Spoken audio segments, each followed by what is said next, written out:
जो इल्म मदरसों में, स्कूलों में, कॉलेजों में मिलता है उसे ज़हरी इल्म कहते हैं, उसे कज़वी इल्म भी कहते हैं।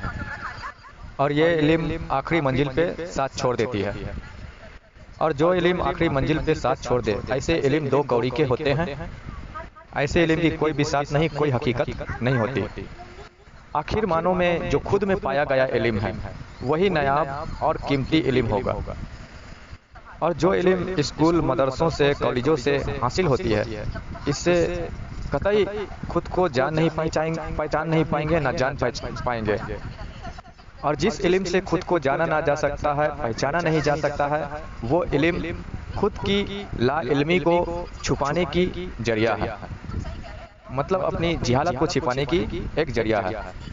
और ये बाहरी इल्म, स्कूल, मदरसों की इल्म जब ज़्यादा हो जाता है तो बंदे के अंदर तकब्बुर पैदा होता है, एक ईगो, एक अहंकार, अनानियत जन्म लेती है।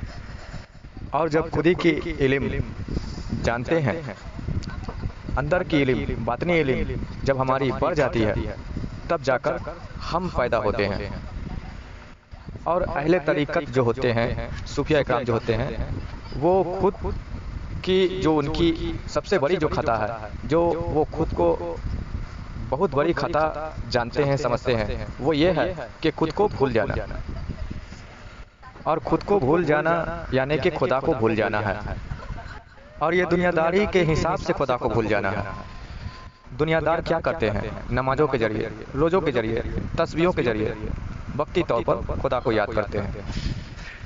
लेकिन अहले तरीक़त जो होते हैं, जो अहले हक़ होते हैं, जो सूफिया इकराम होते हैं, वो खुद को ही भुला देते हैं। और खुद को भुलाना यानी कि दुनियादारी के हिसाब से खुदा को भूल जाना है। इस वजह से इसे बड़ी खता समझते हैं। लेकिन दर हकीकत कुछ और है। खुद को अगर ये भुलाएंगे नहीं तो खुदा को पाएंगे नहीं। क्योंकि अहले तरीक़त, सूफिया इकराम जो होते हैं, वो खुदा को यादों में नहीं रखना चाहते। दुनियादार लोगों की तरह वक्ती तौर पर खुदा को सिर्फ यादों में नहीं रखना चाहते। क्योंकि वक्ती तौर पर खुदा को याद करना, नमाज़ों के ज़रिए, तस्बीहों के ज़रिए, जिक्र फ़िक्र के ज़रिए वक्ती तौर पर खुदा को याद करना, ये याद करने का तरीका, ये इल्म उन्होंने सीखा कहाँ से? दुनियादार लोग इन्होंने सीखा कहाँ से याद करने का तरीका? तो इन्होंने सीखा मदरसों से, स्कूलों से, कॉलेजों से, जिसमें सिखाया गया वक्ती तौर पर खुदा को याद करना, तस्बीहों के दानों के ज़रिए, तो नमाज़ों के ज़रिए, तो रोज़ों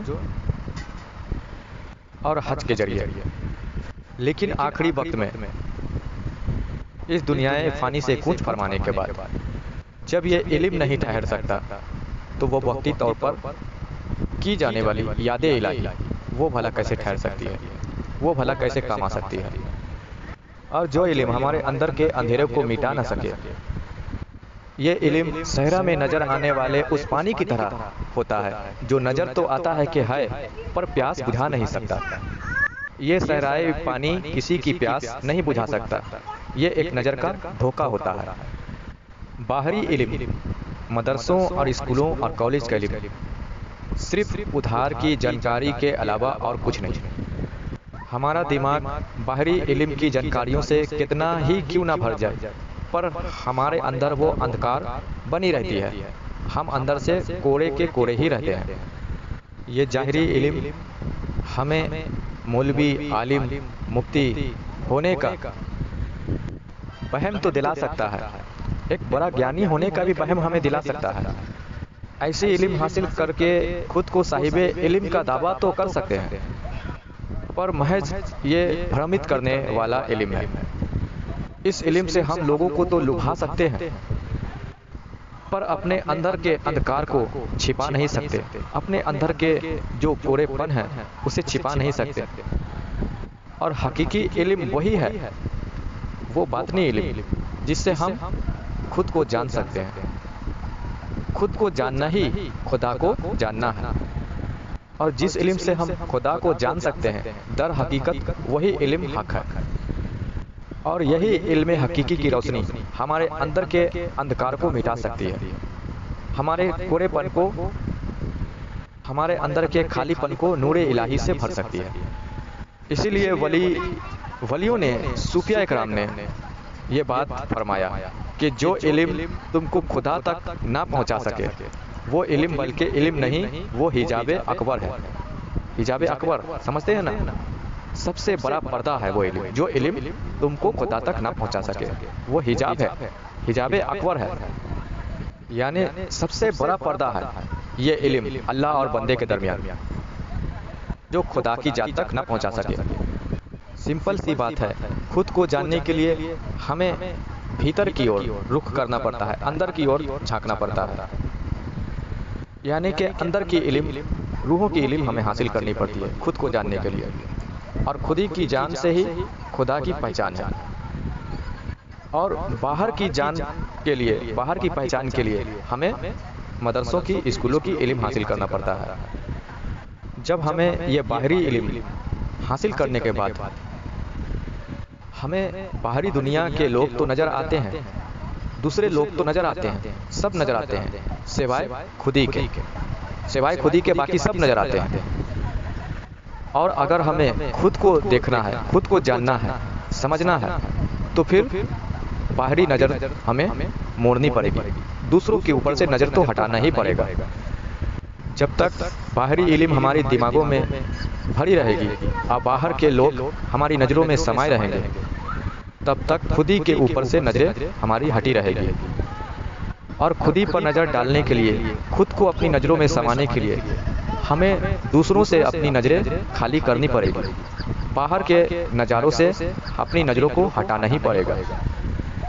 और आपने सुना भी होगा बुजुर्गों की रिवायतों से और बाकी चंद किताबों में भी ये बात आई है कि जिसमें कहा जा रहा है कि दूसरों के अंदर आयबे तलाशो मत, बल्कि अपने आयबों को झांकने की, देखने की कोशिश करो।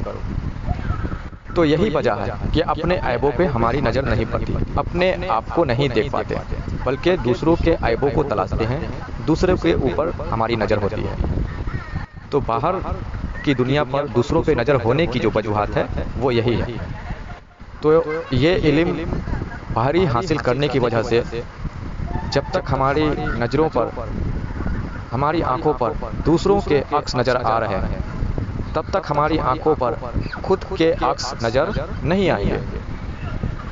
और अगर चाहते हैं कि अपना खुद के ही हमारे अक्स हमारी नज़रों में बसे, हमारी नज़रों में आए, खुद ही पर ध्यान जाए, तवज्जो जाए, तो दूसरों से नज़रें हमें चुरानी ही पड़ेगी, दूसरे से नज़रें हमें हटानी ही पड़ेगी। तो इन्हीं बातों में लिहाजा कामयाबी है खुद ही पर तवज्जो देना, खुद ही की इल्म हासिल करना, रूहानी इल्म हासिल करना, इस पर काम करना, यही दर हकीकत कामयाबी की दलील है और खुदा की पहचान कराती है।